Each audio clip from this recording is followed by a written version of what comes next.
Guys, कैसे हैं आप लोग? होपफुली आप लोग बिल्कुल ठीक होंगे। और आज हम पढ़ रहे हैं सप्लाई। हमने इसी तरह पहले एक वीडियो बनाई थी जो डिमांड पे थी, और हमने काफ़ी सारे एक साथ डिमांड के टॉपिक किए थे। 1 बाय 1 वीडियोस आ रही थी। अब उसी तरह सप्लाई की बारी है। अच्छा, डिमांड वाले टॉपिक्स अगर आपको चाहिए तो इंशाल्लाह डिस्क्रिप्शन बॉक्स में लिंक्ड होंगे, डू चेक इट। पर शुरू करने से पहले I want to give a huge shout out to Chand Shekhar. Thank you so much for watching my video. I am glad कि आपके डाउट्स क्लियर हो गए। अगर आप चाहते हैं कि मैं आपको शाउट आउट दूँ तो make sure to comment below. कुछ भी कमेंट कर सकते हैं, मे बी बता सकते हैं how is your day going and how do you like my video and stuff like that. Honestly any comment would do. Alright, so अब supply पढ़ते हैं। Let's get started. Hey guys, so मेरा नाम है pray and this is Schooling Ruling. यहाँ पे हम बात करते हैं बिजनेस की, इकोनॉमिक्स की और बाकी पढ़ाई शढ़ाई की बातों की। तो अगर आप चाहते हैं कि आप YouTube के सबसे होशियार और अक्लमंद ग्रुप का हिस्सा बने तो मेक श्योर टू सब्सक्राइब। मैं आप लोगों के लिए पढ़ाई शढ़ाई लाती रहूँगी। सबसे पहले आ जाता है कि यार फर्म्स जो है सप्लाई करती हैं गुड्स और सर्विसेज कौन से, जो कंज्यूमर्स डिमांड करते हैं। अगर डिमांड नहीं होगी तो सप्लाई नहीं होगी, और जहाँ डिमांड होगी वहाँ सप्लाई होगी। Where there is a demand there is a supply. Firms factories बनाती हैं, काम करती हैं, हायर वर्कर्स को हायर करती हैं, रॉ मटेरियल्स खरीदती हैं और सब कुछ करती हैं, प्रोडक्शन करती हैं। क्यों करती हैं वो? ये सप्लाई क्यों करती हैं? बेसिकली उनको प्रॉफिट मिलता है। प्रॉफिट क्या होता है? प्रॉफिट होता है आपका रेवेन्यू माइनस कॉस्ट, यानी जितने पैसे आपने कमाए उसमें से आप अपने खर्चे एक्सपेंस माइनस कर देंगे तो क्या होगा? आपके पास आपका प्रॉफिट आ जाएगा। प्रॉफिट यानी मुनाफा, आपका फ़ायदा। Simple. Next is revenue and cost. So basically क्योंकि हमने अभी रेवेन्यू और कॉस्ट की बात की तो ये छोटा सा एक पॉइंट आ गया है। We will talk about it. The amount of revenue that a firm earns depend on what the price of its product in the market is and on how much it sells. Revenue का कैसे पता चलेगा? कि पहले तो आपके product की market में प्राइस क्या है, किस प्राइस पे वो बिक रहा है। सेकेंड, कितना बिक रहा है। कोई प्रोडक्ट हो सकता है बहुत छोटा, उसकी प्राइस भी इतनी ना हो, पर वो बिकता इतना है कि आपका रेवेन्यू बहुत ज़्यादा बन जाता है।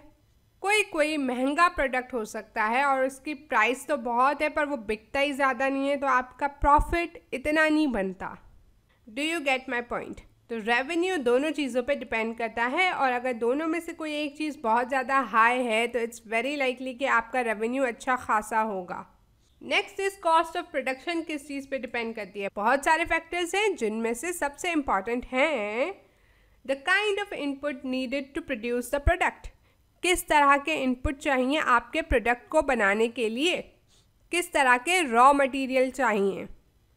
Next, the amount of each input required. कितना चाहिए, कौन सी चीज़ कितनी चाहिए, राइट? रॉ मटेरियल कितना चाहिए।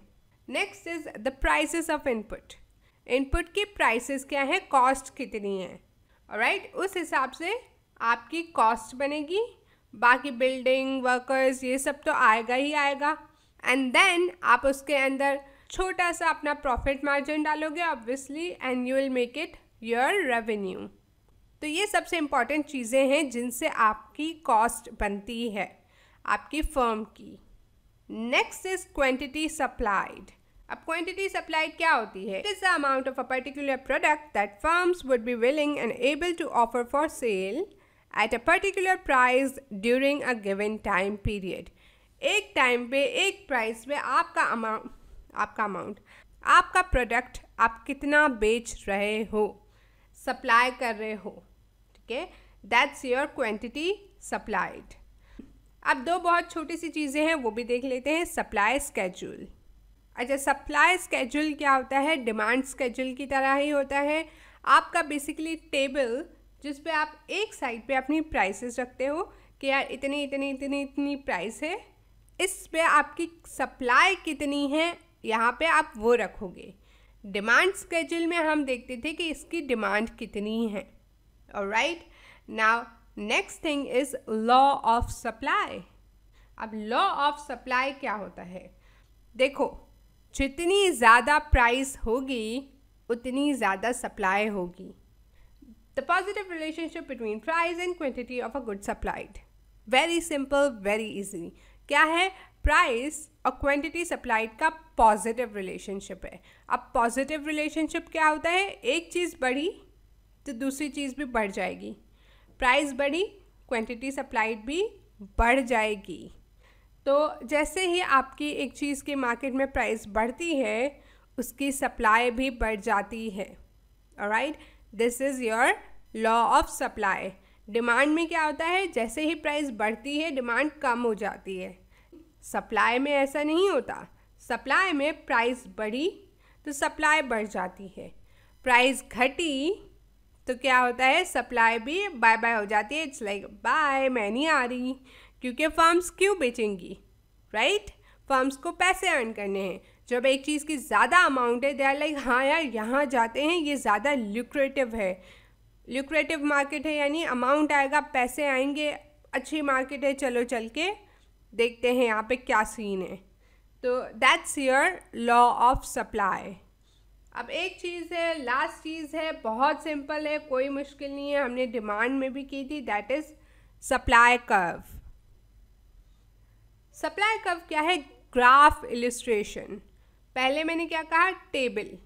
ऑलराइट, अब हम ग्राफ पे आ गए हैं। एक लाइन ग्राफ पे यूजुअली जब आप देखते हो कि यार कितना प्रोडक्ट सेल होगा कितनी प्राइस पे, तो वो आपका सप्लाई कर्व होता है। अच्छा, ये अपवर्ड स्लोपिंग होता है। अपवर्ड स्लोपिंग क्यों होता है? क्योंकि इसका पॉजिटिव रिलेशनशिप है। आपका डिमांड कर्व डाउनवर्ड स्लोपिंग होता है। डाउनवर्ड स्लोपिंग क्यों होता है? क्योंकि उसका नेगेटिव रिलेशनशिप है। ठीक है, and that's it for this video. I really hope आपको अच्छी लगी। इफ लगी तो make sure to give this video thumbs up, do subscribe and share, and I will see you guys in my next video. Bye guys.